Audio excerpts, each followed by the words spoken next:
இன்னைக்கு திமுகவே பல இடங்கள் அஇஅதிமுகவை தான் எங்களை எதிர்க்கட்சின்னு சொல்லுவாங்க. எதுக்கு தெரியுமா? எப்பா இவன் ஈஸி, இவனை வீழ்த்திடலாம், தாவேக்காவை நம்ம பிரைம் டார்கெட்டில் வச்சோம்னா வீழ்த்த முடியாதுன்ற பயம். அப்போ அந்த மாதிரி உங்களுக்குள்ள ஒரு அண்டர்ஸ்டாண்டிங் இருக்குன்னா உங்களுக்கு எதுக்கு பதில் சொல்லணும்னு நான் கேட்குறேன். இப்போ நான் அடிப்படையில் கேட்குறேங்க, அஇஅதிமுக அவர் கோர்னார்னா உங்களுக்கு பிரச்சனை, அவரை நீங்கள் வெளில அமிச்சிட்டீங்க, அவர் அரசியல் அவர் நிர்ணயம் பண்ணுறாரு, உங்களுக்கு என்ன பிரச்சனை?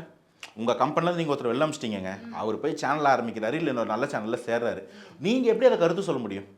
அப்போது எங்கள் சேனல் இருக்குது அருகதில்லை, ஆமாம் அங்கே போயிட்டாரு, அங்கே கூட்டத்தை பாரு.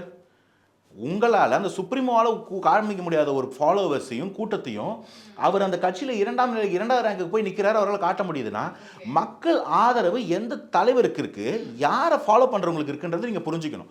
அப்படி புரியாதவங்களுக்கு எப்படிங்க பதில் சொல்ல முடியும்? இதை தேர்தலில் பாருங்கன்ற, உங்களோட ஓட்டு சதவீதம் உடஞ்சிக்கிட்டு இருக்கு, சரிஞ்சிக்கிட்டு இல்லை, தூள் உடஞ்சிக்கிட்டு இருக்கு. நீங்கள் பாருங்கள் 26 தேர்தலுக்கு அப்புறம் நீங்கள் எதிர்கட்சியாவது ஒரு ஒரு ஒரு தமிழகத்தின் ஒரு ரெஜிஸ்டர்ட் பொலிட்டிக்கல் பார்ட்டியாக, ரெகக்னைஸ்டு பொலிட்டிக்கல் பார்ட்டியாக இருக்கிறதுக்காக முடியுமான்னு பாருங்க. நான் ஐ எம் சேலஞ்சிங் சொல்கிறேன்.